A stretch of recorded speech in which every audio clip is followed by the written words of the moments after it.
to address us. The floor is yours. Thank you.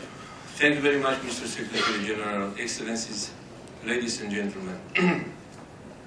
As I said during our press conference, it's a special honor for me to be here today, and I would like to use this opportunity to share with you some of our key lines of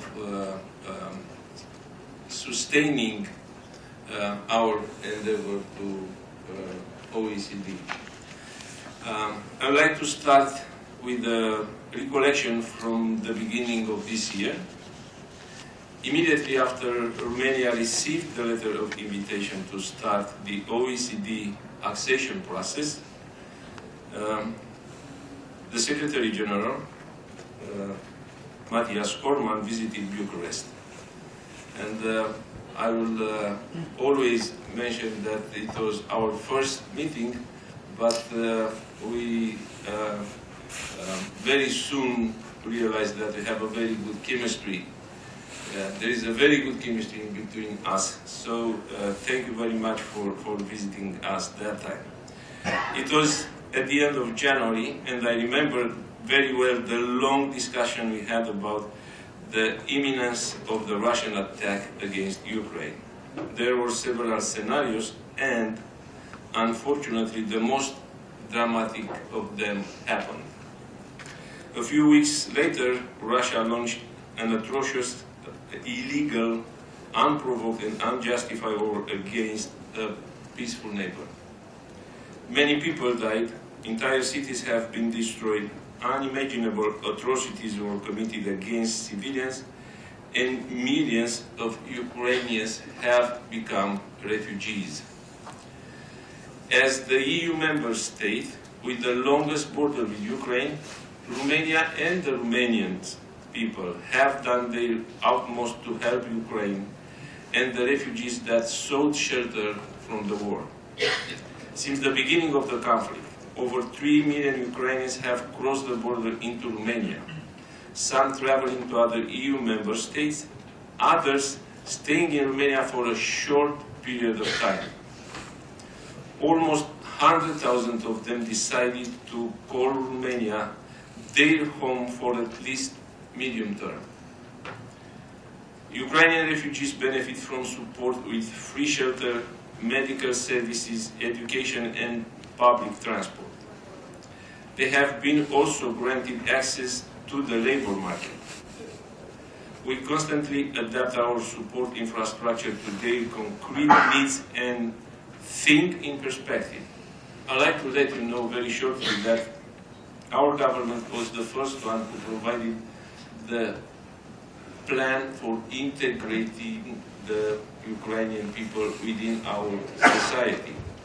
So the Ukrainian children have access to the Romanian schools, or they can choose an online platform which is connecting them with their schools or with the designated schools in Ukraine so they can continue their educational program. And we also have provided them with laptops, tablets, everything it was required to have them connected with their country. So we are very proud also of offering to the Ukrainian to choose where they have to work, and there are a lot of companies, Romanian companies, which already hired them. Besides the refugee dimension, our efforts focused on political and practical solutions to facilitate the transport and transit of the Ukrainian grain to the international market. Romania is thus at the front line of the international effort to prevent the deepening of the global food crisis caused by Russian invasion of Ukraine. We are receiving Ukrainian grain by road, rail, sea, and the Danube River. Since the start of the invasion, the Romanian Black Sea port of Constanța has become the main gateway for Ukrainian grain shipments to the outside world. Around 10.1 million tons of grain and related products have transited and have been exported through or with the support of Romania to third countries. The next challenge for us and for you as well, our like-minded partners, will be to agree on a pace to and prioritize for Ukrainians' reconstruction. Just 2 weeks ago, the meeting of NATO foreign ministers took place in Bucharest, where we committed to strengthen the partnership with Ukraine as our neighbors advance their Euro-Atlantic aspirations. The discussions reconfirmed the crucial role of the transatlantic relationship in ensuring the European security. The atrocious war waged by Russia against Ukraine has a destabilizing potential for the entire region and the world. We follow with great caution what is happening in the Republic of Moldova as well. To help the Republic of Moldova, Romania established, together with Germany and France, to whom we are grateful, a support platform for the country. On a bilateral level, Romania today provides almost 90% of the electricity supply needs of the Republic of Moldova. And Romania's gas infrastructure also offer to the Republic of Moldova an alternative route for alternative supply. Mr. Secretary General, Excellencies, ladies and gentlemen, I became Prime Minister a year ago, and joining the organization was the top priority from my day one. My enjoyment was even greater when, at the end of January, I received the letter by which we were invited to begin the accession process, and I already mentioned your visit to mark that event in Bucharest. A few months later in June, as I mentioned, in June this year, we had the pleasure to receive the accession roadmap, followed by the kick-off mission to Bucharest. And here I would like to express my gratitude for all the member staff of your team who were coming to Bucharest, and they were really sharing with us their evaluation and show us the way to complete the initial memorandum, and here we are today. So thank you very much for their professionalism and dedication. We have mobilized to respond to this challenge. I have reorganized the OECD Interministerial Committee into a national committee for accession that I chair, and a special structure within the Ministry of Foreign Affairs led by a state secretary, who is the national coordinator of the accession process. I'm sure that all of you know who is in that position. The state secretary is somewhere on my right side, so if I will have something to blame for not going as we expect to, so it's not going to happen. Okay, thank you very much. We strengthened the team and the center of the government. We are also strengthening the OECD team in our embassy in Paris. We have mobilized the entire Romanian administration for a structured dialogue with OECD. That is why now, when I arrived in Paris, I did not arrive empty-handed. A few minutes ago, I handed to the Secretary General, Matthias Corman, the initial memorandum of Romania. We are happy about taking the first step and confident that our memorandum provides a solid basis for the next stage of our journey towards OECD membership. I know that this process does not start from scratch.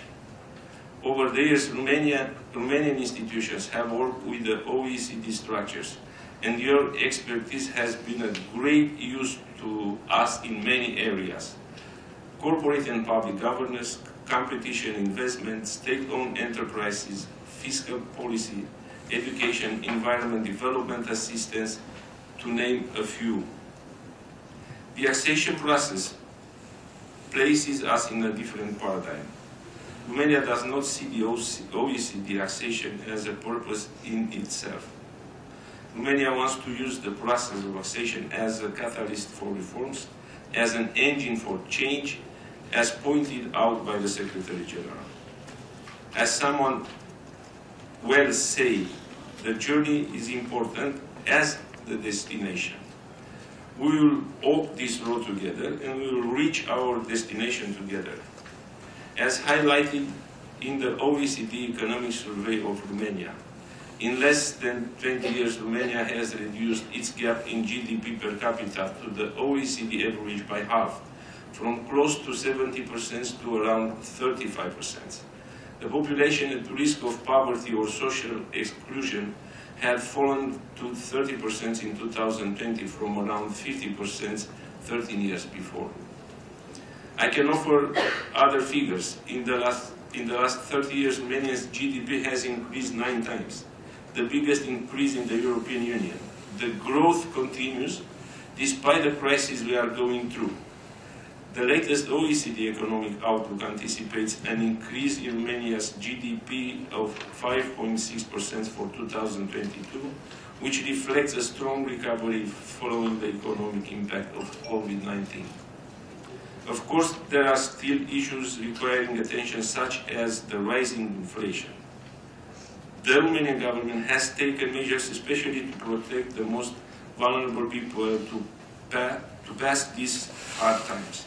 At the same time, I have always believed that one of the effective answers to the crisis is investment.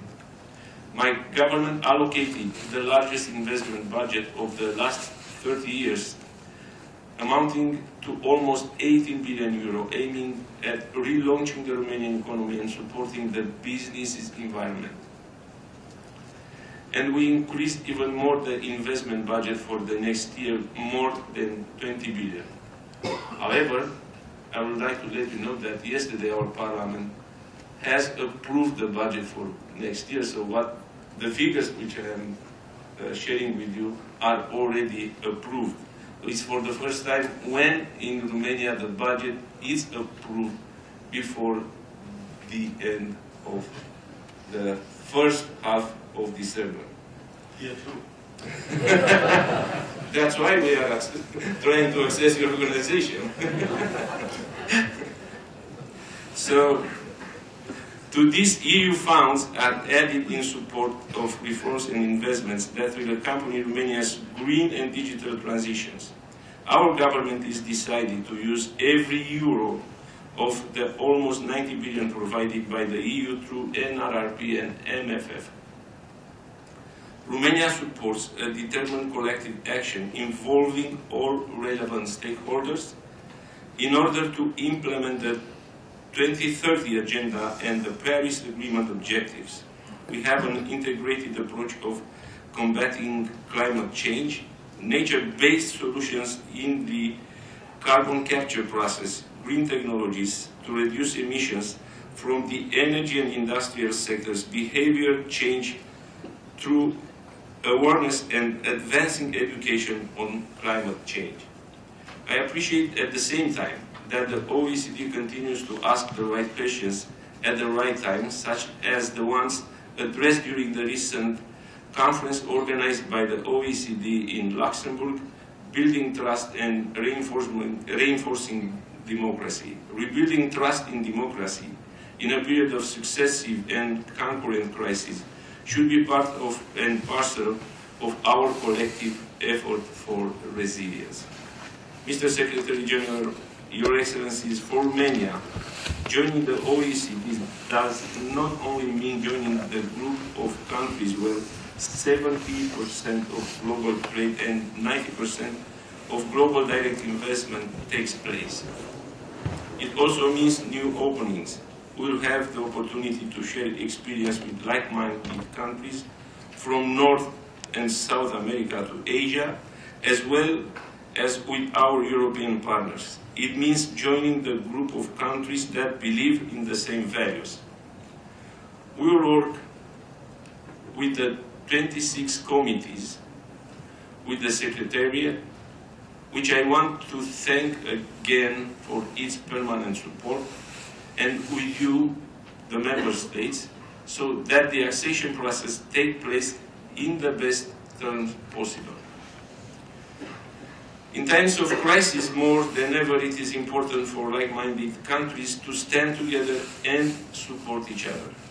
Romania offers a concrete proof that is such a country. Our democratic course of the last 30 years has demonstrated it. Our action for the defense of fundamental values since the beginning of the war in Ukraine confirm it.